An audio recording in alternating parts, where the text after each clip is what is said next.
ujian yang menggelegar, ujian yang sampai ke tahta surga. Hari ini kita mau mendengarkan firman Tuhan ya. Firman Tuhan yang menolong kita untuk kita terus berjalan, melangkah, bahkan untuk kita berjalan bersama dengan Tuhan Yesus. Amin. Saya berikan judul hari ini karena tema bulan ini kita sudah memasuki bulan yang baru ya, bulan Juli. Temanya kita mengenal diri kita masing-masing. Jadi saya berikan judul ini, siapakah aku? Jadi kita akan lihat dari perjanjian lama dan kita akan lihat dari perjanjian baru. Siapa sebenarnya kita diciptakan Tuhan? Amin. Kita buka dari Kejadian 1. Kejadian 1. Saya percaya kita semua pernah membaca perikop ini ya.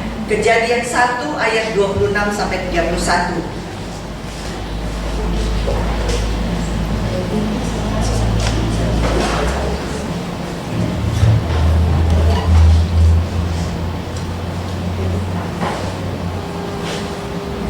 Kejadian 1 ayat 26 sampai 31.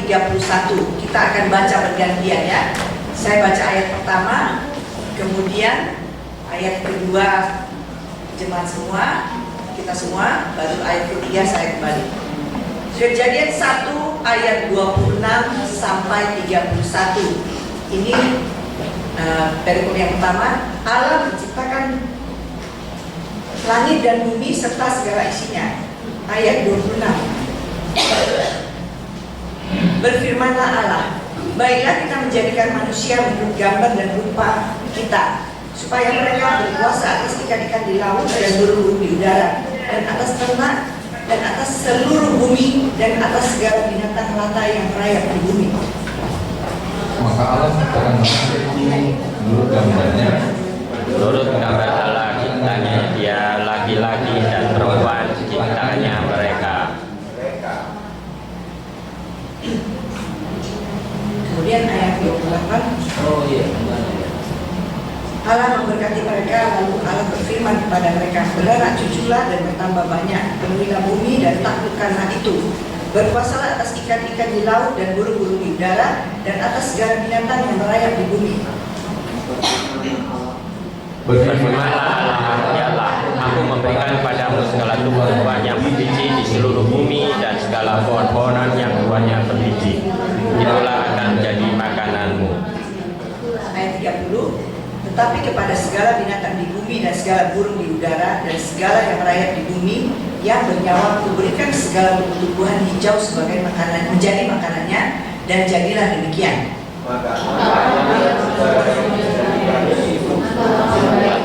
Ya sekalian jadi supaya pandai catatan dan dalam bagi itulah hari ke-6. Amin. Amin. Jadi inilah awal penciptaan manusia. Jadi kalau kita melihat di sini, Allah menciptakan manusia itu sempurna. Kalau kita tahu kita itu diciptakan dari debu tanah, kemudian Allah menghembuskan nafas roh sehingga manusia itu menjadi hidup, ya. Dan kalau kita lihat di bacaan ini dari ayat 26 sampai 31, Allah menciptakan kita sempurna. Yang pertama, kita diciptakan serupa dan segambar dengan Allah. Kemudian yang kedua, Allah memberkati kita. Dikatakan supaya kita beranak cucu, bertambah banyak. Itu artinya berkat yang diberikan Allah kepada kita. Kemudian Allah memberikan kuasa. Kuasa dikatakan di ayat 28, taklukkanlah itu dan berkuasalah atas ikan-ikan di laut dan burung-burung di udara dan atas segala binatang yang merayap di bumi. Artinya kita diberi kuasa. Ya, kemudian apalagi? Allah memelihara kita. Di ayat 29. Lihatlah, aku memberikan kepadamu segala tumbuh-tumbuhan yang berbiji dan seluruh pohon bumi berbiji di seluruh bumi, dan segala pohon-pohonan yang buahnya berbiji, itulah yang menjadi makananmu. Jadi manusia yang pertama diciptakan Tuhan itu makanannya tumbuh-tumbuhan, pohon-pohonan yang berbiji, itulah yang menjadi makanannya. Jadi kita tahu Allah menciptakan sempurna. Tadi kita diciptakan segambar dan serupa dengan Allah. Kemudian Allah memberkati kita, kita disuruh beranak cucu, bertambah banyak. Kemudian Allah memberikan kuasa atas kita, atas segala makhluk hidup yang ada di bumi ini. Kemudian Allah memelihara kita. Luar biasa. Amin. Nah, ini kejadian sebelum manusia jatuh ke dalam dosa. Nah, kemudian Allah juga memberi peraturan kepada manusia. Kita lihat sebentar di Kejadian 2 ayat 16 sampai 17. Kita belajar pelan-pelan ya, supaya kita mengenal siapa diri kita masing-masing ya. Kejadian 2 ayat 16 sampai 17 dikatakan begini. Lalu Tuhan Allah memberi perintah kepada manusia, semua pohon-pohonan dalam taman ini boleh kau makan buahnya dengan bebas. Ayat 17. Tetapi pohon pengetahuan tentang yang baik dan yang jahat itu janganlah kau makan buahnya, sebab pada hari engkau memakannya pastilah engkau mati. Artinya apa sih? Tuhan Allah membuat peraturan.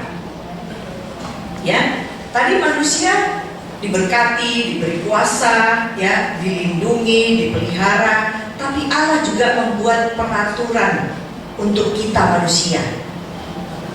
Kenapa begitu? Manusia bukan robot. Setiap kita tidak ada yang sama, wajahnya tidak ada yang sama, sifatnya juga tidak sama, peranannya juga tidak sama, bahkan sekalipun kembar identik itu pasti ada bedanya. Karena Allah kita ini nggak mau dia menciptakan robot yang dilihat itu saja. Allah kita nggak mau, dia bosan. Dia menciptakan kita sempurna, tapi dia kasih kehendak bebas dan kasih peraturan sama kita. Amin. Jadi contoh sederhana. Ini ketika manusia belum jatuh ke dalam dosa. Nah, kemudian Hawa diganggu sama ular. Kalau kita lihat di Kejadian 3, kita baca sendiri ya. Diganggu sama ular. Bahkan ular itu mengatakan, dia tanya kepada Hawa, tentulah Allah berfirman, semua pohon dalam taman ini jangan kau makan buahnya, bukan? Itu ular tanya. Itu setan tanya sama Hawa. Tapi kemudian Hawa menjawab, buah pohon-pohonan dalam taman ini boleh kami makan, tapi tentang buah pohon yang ada di tengah-tengah taman Allah Allah berfirman, jangan kamu makan buahnya, karena buah itu nanti kamu mati. Jadi artinya si Hawa ini mendengarkan suara pengganggu tadi, suara ular tadi. Dia jawab. Ketika dijawab, Hawa mulai keseret mengikuti, karena dikatakan ular adalah binatang yang paling licik. Bahkan kita lihat di Kejadian 3 ayat 4, kita lihat. Tetapi ular itu berkata, sekali-sekali kamu tidak akan mati. Lalu apa lagi kata ular? Ayat 5. Tetapi Allah mengetahui bahwa pada waktu kamu memakannya, matamu akan terbuka dan kamu akan menjadi seperti Allah, tahu tentang yang baik dan yang jahat. Ini godaan namanya. Godaan untuk si Hawa ini, untuk manusia ini. Ya, nanti kamu jadi seperti Allah. Kamu tahu tentang yang baik dan yang jahat. Itulah godaannya. Dan bagaimana akhirnya? Hawa tergoda. Karena apa? Manusia dikasih kehendak bebas untuk memilih mengikut Tuhan dengan peraturannya atau memilih jalannya sendiri. Jadi ini Hawa memilih, dia ingin jadi seperti Allah karena dilihatnya pohon itu menarik hati sehingga dia memakannya. Bukan cuma dia yang memakannya, tapi dia juga mengajak suaminya. Tapi yang membuat manusia jatuh dalam dosa yang lebih berat, ketika Allah bertanya kepada manusia, ketika sore hari Allah berjalan-jalan di taman, memanggil mereka, dikatakan di Kejadian 2, Kejadian 3, Kejadian 3 ayat 9. Tuhan Allah memanggil manusia itu dan berfirman kepadanya, di manakah engkau? Artinya Allah mencari manusia itu. Tapi manusia itu takut. Karena apa? Dia sudah telanjang. Dia tahu dia berbuat kesalahan. Dia tahu dia berdosa. Tapi jawabnya bukan dikatakan Iya Tuhan, aku makan buah itu, bukan itu. Dia nyalakan istrinya. Itu perempuan yang kau tempatkan di sampingku itu yang memberi sama aku. Kemudian Allah nanya lagi sama Hawa, itu ular yang menipu aku. Jadi itulah kecenderungan manusia untuk berbohong.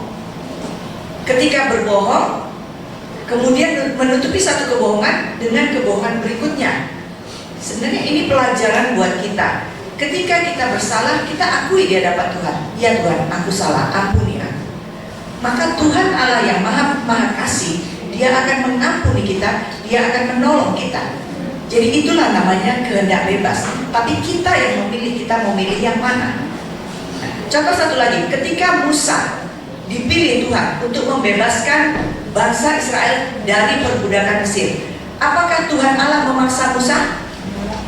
Jawabannya tidak. Bahkan 3 kali Allah menyuruh Musa untuk membebaskan bangsa Mesir, bangsa Israel dari tanah Mesir. Musa tetap tidak mau. Sampai akhirnya Tuhan memberikan seorang yang menolong Musa, yaitu Harun kakaknya. Karena Musa ini seorang yang berat lidah, artinya tidak pandai berbicara. Sehingga Tuhan Allah memberikan Harun untuk menolong Musa. Jadi itulah namanya kehendak bebas. Setiap kita diciptakan Tuhan, bukan robot, tapi manusia dengan kehendak bebas.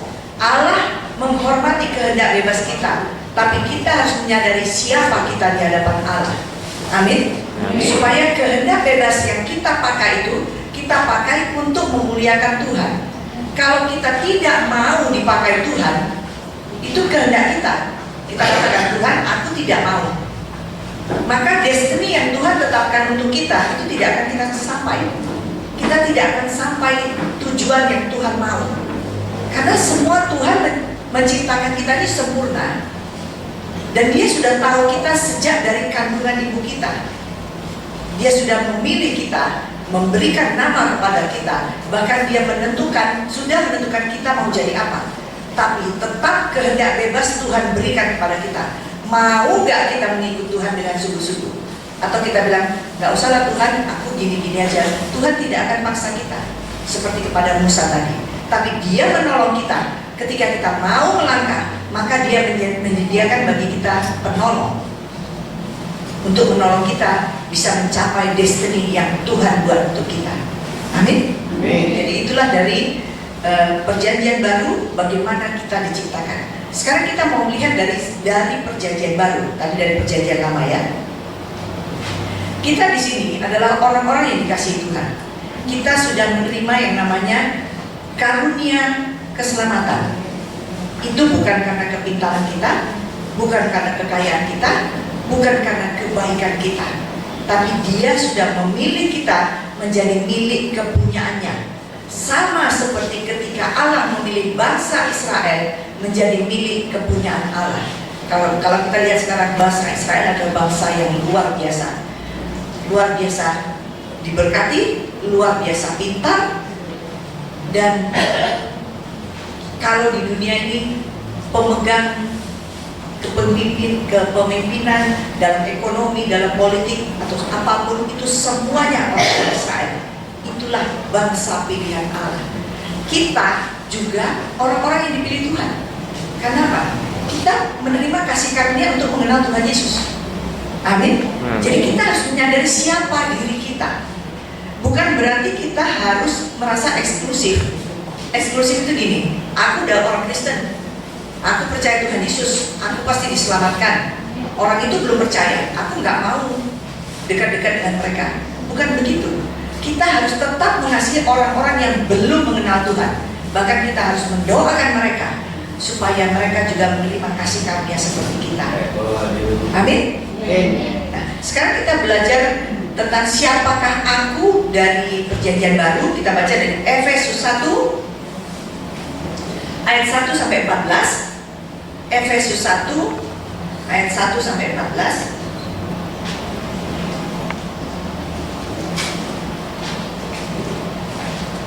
Efesus 1 ayat 1 sampai 14. Kita akan baca bersama-sama. Judul perikopnya kekayaan orang-orang terpilih.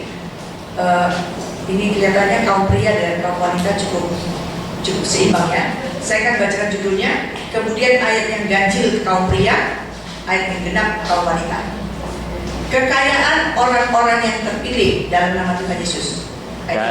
Dari Paulus, Rasul Kristus Yesus oleh kehendak Allah kepada orang-orang kudus di Efesus, orang-orang percaya dalam Kristus Yesus.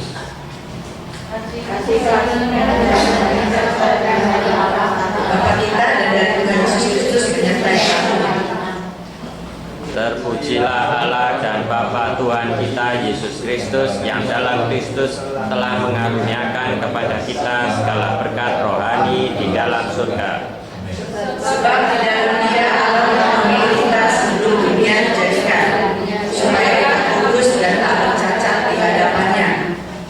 Dalam kasih Ia telah menentukan kita dari semula oleh Yesus Kristus untuk menjadi anak-anak-Nya, sesuai dengan kerelaan kehendak-Nya. Supaya terpujilah kasih karunia-Nya yang mulia yang dikaruniakannya kepada kita di dalam Dia yang dikasihinya. Sebab di dalam Dia dan oleh darah-Nya kita beroleh penebusan, yaitu pengampunan dosa, menurut kekayaan kasih karunia-Nya, yang dilimpahkannya kepada kita dalam segala hikmat dan pengertian. Sebab Ia telah menyatakan rahasia kehendak-Nya kepada kita, sesuai dengan rencana kerelaan-Nya, yaitu rencana kerelaan yang dari semula telah ditetapkannya di dalam Kristus. Sebagai persiapan kebenaran waktu akan mempersatukan di dalam Kristus sebagai kepala segala sesuatu, baik yang di surga maupun yang di bumi. Aku katakan di dalam Kristus, karena di dalam Dialah kami mendapat bagian yang dijanjikannya. Kami yang dari semula ditentukan untuk menerima bagian itu sesuai dengan maksud Allah, yang di dalam segala sesuatu bekerja menurut keputusan kehendak-Nya, supaya kami yang sebelumnya telah menanggung harapan pada Kristus boleh menjadi puji-pujian bagi kemuliaan-Nya. Dan di dalam Dia kamu juga, karena kamu telah mendengar firman kebenaran, yaitu Injil keselamatanmu. Di dalam Dia kamu juga, ketika kamu percaya, dimeteraikan dengan Roh Kudus yang dijanjikannya itu. Dan Roh Kudus itu adalah jaminan bagi kita sampai kita memperoleh seluruhnya, yaitu penebusan yang menjadikan kita milik Allah untuk memuji kemuliaan-Nya. Amin. Nah, di sini di dalam perikop ini kita harus mengenali siapa kita di hadapan Tuhan, ya. Siapa kita? Bahkan kalau dilihat ketika di Perjanjian Lama tadi kita melihat Tuhan Allah menciptakan manusia itu sempurna. Dia diberkati, dilindungi, dipelihara, semuanya diberikan. Nah, bagaimana dengan kita? Ketika kita mengenal Tuhan Yesus, sebenarnya kita menerima berkat seperti berkat manusia pertama ini. Benar? Kenapa doa Bapa kami dikatakan datanglah kerajaanmu, jadilah kehendak-Mu di bumi seperti di surga. Artinya apa? Kerajaan Allah sudah kita terima di bumi ini. Amin.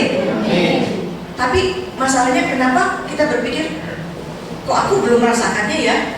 Kok aku masih sakit ya? Kok hidupku masih sulit ya? Jadi ada bagiannya Allah. Allah akan memberikan kita kerajaan Allah di bumi ini. Tapi ada bagian kita. Bagian kita itu apa? Bagian kita itu ketaatan dan kesetiaan dalam mengikut Tuhan. Amin. Karena gak mungkin Tuhan kasih kita semua, tapi kita gak taat, gak setia. Artinya kita lagi gak berada di dalam Tuhan. Tuhan gak akan kasih. Kalau misalnya jalan Tuhan ini lurus begini ya, kita lagi melenceng sedikit. Mungkin kita lagi sama teman-teman kita lagi hura-hura, minum-minum. Ketika Tuhan mau kasih berkat sama kita lagi nggak di jalannya ini, maka kita terima nggak? Enggak. Jadi makanya dibutuhkan namanya ketaatan dan kesetiaan dan hidup takut akan Tuhan. Takut akan Tuhan itu artinya kita takut menyakiti hatinya. Ya, bukan berarti kita takut seperti takut sama setan, bukan begitu. Beda. Takut sama Tuhan artinya kita takut menyakiti hatinya dan kita mau berjalan dipimpin oleh Tuhan. Bagaimana Tuhan memimpin? Tuhan memimpin lewat firman-Nya. Karena ini adalah perkataan Allah. Istilahnya spoken word, artinya perkataan Allah yang ditulis oleh Roh Kudus. Memang yang nulis banyak orang ya, nabi-nabi, orang-orang yang terdahulu menulis ini, tapi semuanya Roh Kudus yang mengilhami. Artinya panduan kita adalah Alkitab. Kalau kita mendengar sesuatu, nubuatan atau apapun itu yang tidak sesuai dengan Alkitab, jangan kita dengarkan. Alkitab ini panduan kita. Makanya kenapa kita harus membaca Alkitab, ya. Nah, di dalam Perjanjian Baru tentang siapakah aku, ini ada 3 bagian yang mau kita lihat. Bagian yang pertama itu ayat 3 sampai 4. Kita akan baca. Efesus 1 ayat 3 sampai 4. Katakan begini. Terpujilah Allah dan Bapa Tuhan kita Yesus Kristus, yang dalam Kristus telah mengaruniakan kepada kita segala berkat rohani di dalam surga. Sebab di dalam Dia Allah telah memilih kita sebelum dunia dijadikan, supaya kita kudus dan tak bercacat di hadapannya. Haleluya. Berarti kalau dilihat di sini di ayat 4, Tuhan sudah memilih kita sebelum dunia dijadikan. Amin. Artinya siapa yang mengenal kita? Apakah diri kita? Tuhan lebih mengenal siapa kita. Bahkan dia tahu sebelum kita ada di dalam perut ibu kita. Luar biasa ya. Nah, kita lihat sebentar di Yesaya 49 ayat 1. Yesaya 49 ayat 1. Yesaya 49 ayat 1. Dikatakan begini. Ayat B-nya ya. Tuhan telah memanggil aku sejak dari kandungan dan telah menyebut namaku sejak dari perut ibuku. Amin. Artinya Tuhan mengenal kita satu persatu. Tidak ada yang terlewatkan. Jangan kita merasa, aduh, Tuhan gak kenal aku, kok hidupku masih sorok. Tadi saya ngomong dengan Ibu Lili, saya masih kos dokter, saya belum punya rumah. Tapi saya ingatkan, Tuhan pelihara ibu dari mulai dulu sampai sekarang. Iya. Itulah bentuk pemeliharaan Tuhan. Setiap kita berbeda, tapi Tuhan mengenal kita satu persatu. Tidak ada yang terlewatkan. Jangan kita minder, karena sebenarnya kita adalah anak-anak kerajaan Allah di bumi ini. Tapi kita nggak menyadarinya. Jadi hari ini kita mau belajar siapa kita di hadapan Allah. Amin. Nah, ketika kita hidup di dunia ini, kita menyadari kita adalah anak-anak Allah. Di ayat 3 dikatakan, di dalam Kristus telah mengaruniakan kepada kita segala berkat rohani di dalam surga. Kalau tadi di Perjanjian Lama kita melihat berkat jasmani, ya, Tuhan Allah memberkati manusia, Tuhan Allah melindungi, Tuhan Allah memberikan kuasa, Tuhan Allah menyertai. Tapi di Perjanjian Baru dikatakan kita menerima berkat rohani dari dalam surga. Apakah berkat jasmani tidak diterima? Kita tetap menerima berkat jasmani, tapi ditambah berkat rohani. Amin. Berkat rohani itu apa? Berkat rohani itu kasih, sukacita, damai sejahtera. Itulah yang Tuhan berikan pada kita. Bahkan dikatakan damai sejahtera yang melampaui segala akal, yang memelihara hati kita dan pikiran kita dalam Kristus Yesus. Artinya adapun masalah kita tetap ada damai sejahtera. Bahkan dikatakan sukacita kita berlimpah. Apapun permasalahan kita, hati kita tetap damai sejahtera, tetap bersukacita. Karena apa? Kita adalah miliknya Kristus. Dia memberikan berkat rohani. Amin. Luar biasa. Nah, tapi dikatakan kita jangan menjadi serupa dengan dunia ini. Kita baca sebentar di Roma 12 ayat 2 ya. Kita mau belajar pelan-pelan ya. Masih semangat mendengar? Amin. Roma 12 ayat 2 dikatakan begini, ayat 2. Karena itu Roma 12 ayat 2. Roma 12 ayat 2. Ya. Karena itu janganlah kamu menjadi serupa dengan dunia ini, tapi berubahlah oleh pembaruan budimu. Ya.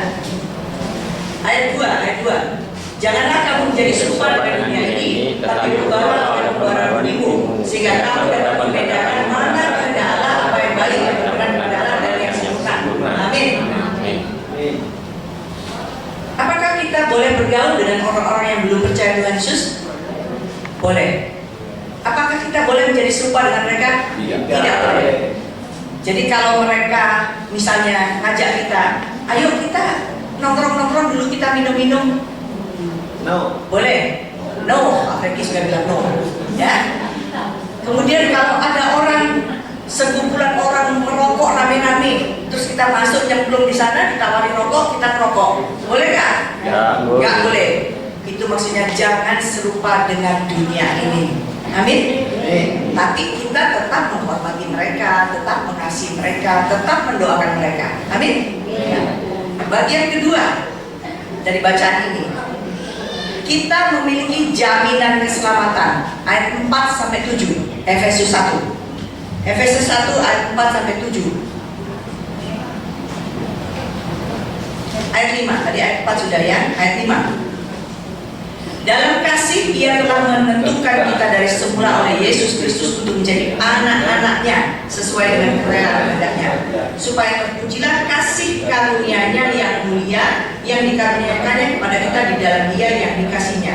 Sebab dalam Dia oleh darahnya kita beroleh penebusan, yaitu pengampunan dosa menurut kekayaan kasih karunia-Nya yang dilimpahkannya kepada kita dalam segala hikmat dan pengertian. Ayat 9. Sebab Ia telah menyatakan rahasia kehendaknya kepada kita sesuai dengan rencana kerelaannya, yaitu rencana kerelaan yang dari semula ditetapkannya di dalam Kristus. Amin.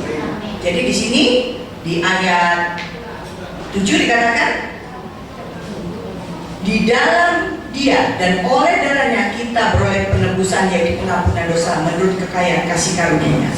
Artinya kita diselamatkan karena Tuhan mengasihi kita karena kasih karunia, bukan karena kebaikan kita. Jadi semakin kita mengenal Dia, semakin kita menyadari betapa hebatnya Tuhan Yesus itu, betapa kecilnya kita. Lantas ketika sudah diselamatkan, tugas kita apa? Apa kita cukup duduk-duduk, tenang-tenang, tunggu sampai nanti mati Tuhan Yesus jemput kita?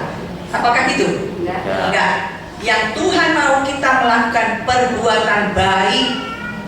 Kita lihat di Efesus 2. Efesus 2 ayat 10 dikatakan begini. Karena kita ini buatan Allah, diciptakan dalam Kristus Yesus untuk melakukan pekerjaan baik yang dipersiapkan Allah sebelumnya. Ia mau supaya kita hidup di dalamnya. Setiap kita harus melakukan pekerjaan baik. Pekerjaan baik apa? Kalau kita misalnya sudah sepuh, sudah untuk bergerak terlalu jauh nggak bisa, pekerjaan baik yang bisa kita lakukan apa? Kita berdoa untuk anak cucu kita, untuk keluarga kita, untuk saudara kita. Kalau kita yang masih muda masih bisa bergerak, Tuhan kasih pekerjaan baik apa? Kita bisa melayani. Setiap kita berbeda, pakai talenta yang Tuhan percayakan bagi setiap kita. Setiap kita tidak sama. Jangan ingin seperti orang lain. Jadilah siapa kita. Siapakah aku di hadapan Tuhan? Setiap kita unik. Setiap kita istimewa. Tidak ada yang gak istimewa. Tuh, bahkan Tuhan kenal kita satu-satu. Tuhan tahu nama kita. Amin. Itulah luar biasa. Jadi di dalam jaminan keselamatan kita harus tahu siapa kita. Ya. Karena Tuhan nggak menyuruh kita yang kita tidak bisa, enggak. Misalnya punya suara pas-pasan, ya, terus demam panggung, masa disuruh nyanyi mimpin pujian? Nggak mungkin kan? Nah, Contohnya kalau punya telinga yang bagus, suka mendengar musik, ya, suka mendengar musik, dan dia bisa tahu, oh ini kurang ini, oh ini kurang ini, oh ini mesti dinaikkan sedikit supaya bagus. Itu pekerjaan di belakang yang tidak kelihatan, seperti soundman. Dan siapa yang anak muda di sini mau menjadi soundman? Pak Freddy bersedia melatih, ya, yang punya telinga bagus untuk mendengarkan musik. Ya. Jadi setiap kita dikasih karunia talenta yang berbeda, pakai itu untuk memuliakan Tuhan. Amin. Nah, sekarang masuk bagian yang terakhir, ya. Bagian terakhir hari ini cuacanya mendukung. Biasanya kalau harinya panas, semua sudah pada gelisah. Tapi hari ini karena sejuk, semuanya tenang-tenang saja. Amin. Ada AC-nya hari ini. Ya. Bagian yang ketiga, ada jaminan di dalam Kristus. Ayat 13, Efesus 1 sampai 14. Dikatakan begini, di dalam Dia kamu juga, karena kamu telah mendengar firman kebenaran, yaitu Injil keselamatanmu. Di dalam Dia kamu juga, karena kamu percaya, dimeteraikan dengan Roh Kudus yang menjanjikannya. Dan Roh Kudus itu adalah jaminan bagi kita sampai kita memperoleh seluruhnya, yaitu penebusan yang menjadikan kita milik Allah untuk memuji kemuliaan-Nya. Amin. Jadi jaminannya apa? Meterainya apa? Halo, meterainya apa? Roh Kudus. Jadi setiap kita yang percaya Tuhan Yesus, maka Roh Kudus diam di dalam hati kita, ya. Itulah meterainya. Ketika nanti Tuhan Yesus datang kali kedua mau menjemput kita, kita ini kan milik Tuhan. Otomatis kita bisa mendengar suaranya. Ketika Tuhan datang kali kedua, kita diangkat di awan-awan. Amin. Jadi ini meterai yang luar biasa. Tapi dalam perjalanan hidup kita mengikut Tuhan Yesus, kita harus berdayakan Roh Kudus yang di dalam hati kita. Ayat yang terakhir kita akan baca, Yohanes 14 ayat 26. Apa sih pekerjaan Roh Kudus itu untuk kita? Ya, Yohanes 14 ayat 6, ayat 26. Dikatakan begini, tetapi penghibur, yaitu Roh Kudus yang akan diutus oleh Bapa dalam namaku, dialah yang akan mengajarkan segala sesuatu kepadamu dan akan mengingatkan kamu akan semua yang telah kukatakan kepadamu. Jadi pekerjaan Roh Kudus itu dua. Yang satu mengajarkan segala sesuatu. Segala sesuatu ini apa? Semuanya. Kita bisa tanya sama Roh Kudus. Misalnya kita mau berkunjung ke teman kita bisa tanya, Roh Kudus, apakah aku boleh mengunjungi temanku? Aku ingin doakan dia. Nanti dikasih tahu segala sesuatu. Dan yang kedua, Roh Kudus mengingatkan kita akan firman. Makanya kenapa kita harus selalu membaca firman. Kalau enggak pernah baca, bagaimana Roh Kudus mengingatkan? Apa yang diingatkan? Enggak ada. Jadi kita harus membaca firman supaya ketika Roh Kudus mengingatkan kita, kita tahu, oh iya, ini yang diingatkan Tuhan. Bahkan ketika akhir zaman seperti ini, akan banyak nabi-nabi palsu, akan banyak orang-orang yang melakukan mukjizat sepertinya dari Tuhan. Tapi kita harus uji, apakah memang dari Tuhan Yesus atau bukan. Karena setan bisa juga membuat mukjizat. Kalau kita lihat di Perjanjian Lama, bagaimana Musa melakukan mukjizat yang spektakuler, ya, karena Allah yang menaruh Musa untuk melakukan mukjizat itu. Tapi ahli-ahli sihirnya Firaun bisa melakukan mukjizat juga? Bisa. Jadi saat akhir zaman kita harus hati-hati. Kalau ada orang bilang melakukan mukjizat, di sana ada kesembuhan, di sana ada kelepasan, jangan buru pergi ke sana. Tanya dulu sama Roh Kudus, tanya Tuhan, apakah itu dari Tuhan atau bukan. Jadi setiap kita harus belajar mengenal diri kita. Jadi ketika Tuhan datang kali kedua, kita bisa mendengar. Bahkan ketika ada orang bilang, oh di sana ada Mesias, di sana ada Mesias, kita tidak buru-buru lari ke sana kemari, karena Tuhan Yesus dalam Roh Kudusnya ada di dalam kita. Itulah meterai Allah. Meterai itu begitu kuat ya. Kalau kita tahu surat perjanjian biasanya ada meterainya ya, ditanda tangan, dan itu sah. Jadi meterai kita milik Allah adalah Roh Kudus. Amin. Jadi biarlah setiap kita boleh mengenal siapa diri kita, ya, siapa diri kita di hadapan Allah. Karena Allah sudah menciptakan kita sempurna. Kita diberkati bukan cuma berkat jasmani, tapi kita diberkati dengan berkat jasmani dan rohani. Kita diberi kuasa, kita dipelihara, kita dilindungi, bahkan setiap langkah kita dipimpin. Amin. Tuhan Yesus memberkati kita semua.